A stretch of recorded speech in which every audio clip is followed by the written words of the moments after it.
इंदिरा एकादशी की व्रत कथा। एक समय भगवान श्री कृष्ण से युधिष्ठिर महाराज पूछने लगे, हे मधुसूदन, अश्विन मास के कृष्ण पक्ष में कौन सी एकादशी आती है तथा इसका क्या महत्व है, मुझे विस्तारपूर्वक बताएं। तब भगवान कृष्ण बोले, हे महाराज युधिष्ठिर, अश्विन मास की कृष्ण पक्ष में आने वाली एकादशी का नाम इंदिरा एकादशी है और इस व्रत का पालन करने से मनुष्य अपने पाप कर्मों को नष्ट कर देता है। इसके साथ ही अपने नर्क को भोग रहे पूर्वजों को पाप मुक्त करके उनका भी उद्धार कर देता है। इस व्रत का पालन करने वाले व्यक्ति को अश्वमेघ यज्ञ के समान फल प्राप्त होता है। युधिष्ठिर महाराज को आगे इंदिरा एकादशी के व्रत का महत्व बताते हुए भगवान श्री कृष्ण ने महाराज युधिष्ठिर को कथा कहना प्रारंभ किया। सतयुग के समय में माहिष्मति नामक नगरी में इंद्रसेन नाम का अत्यंत पराक्रमी और यशस्वी राजा राज्य करता था। राजा इंद्रसेन ने अपने समस्त शत्रुओं का संहार कर दिया था। वो भगवान श्री हरि विष्णु के परम भक्त थे। अपना हर कार्य श्री हरि के नाम के उच्चारण के साथ प्रारंभ करते थे। भगवान विष्णु की कृपा से उनका राज्य धन धान्य, पुत्र पौत्र और समस्त सुख ऐश्वर्यों से संपन्न था। एक दिन राजा इंद्रसेन अपनी प्रजा के मध्य भगवत चर्चा कर रहे थे। तभी उन्होंने आकाश मार्ग से भगवान श्री हरि के परम भक्त देवर्षि नारद को धरती पर उतरते हुए देखा।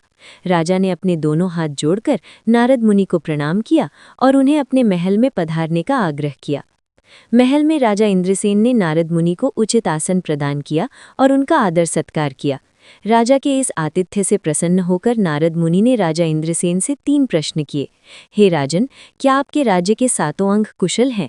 क्या आप अपनी प्रजा के विषय में विचार करते हैं? क्या आप भगवान श्री हरि की सेवा के प्रति अधिकाधिक समर्पित हैं? यह प्रश्न सुनकर राजा ने उत्तर देते हुए कहा, हे मुनिवर, भगवान श्री हरि की कृपा से मेरे राज्य में 7 अंग कुशल हैं। मैं अपनी प्रजा का संतान की भांति पालन पोषण करता हूँ और अपना अधिकतर समय भगवान श्री हरि विष्णु की भक्ति में समर्पित करता हूँ। हे ऋषि श्रेष्ठ, अब आप मुझे यहाँ आने का कारण बताएं।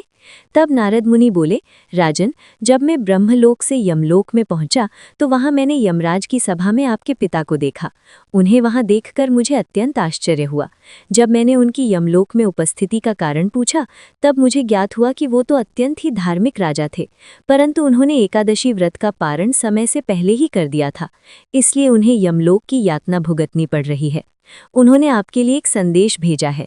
हे पुत्र, तुम नियम पूर्वक आने वाली इंदिरा एकादशी का पालन अवश्य करना, जिससे कि मैं अपने पूर्व जन्म के पापों से मुक्त होकर स्वर्ग लोक को जा सकूं। नारद मुनि आगे बोले, हे राजन, मैं यहाँ आप तक आपके पिता का संदेश पहुँचाने आया हूँ, जिससे आप एक आदर्श पुत्र बनकर आने वाली इंदिरा एकादशी का व्रत नियम पूर्वक करें और अपने पिता को यमलोक से मुक्ति दिला सकें।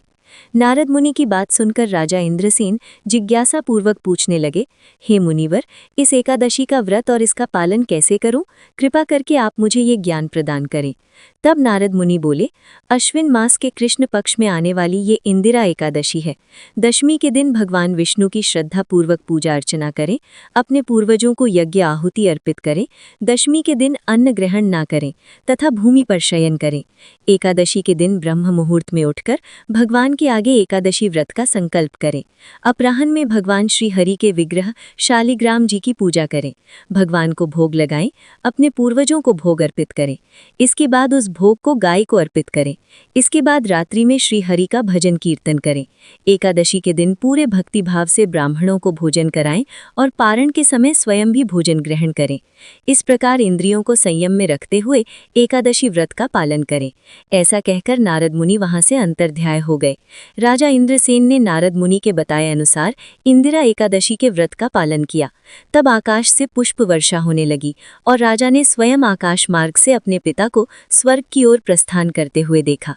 कथा समाप्त करते हुए भगवान श्री कृष्ण कहते हैं, हे युधिष्ठिर, इस प्रकार इंदिरा एकादशी के व्रत का पालन कर राजा इंद्रसेन ने स्वयं भी वैकुंठ लोक को प्राप्त किया था।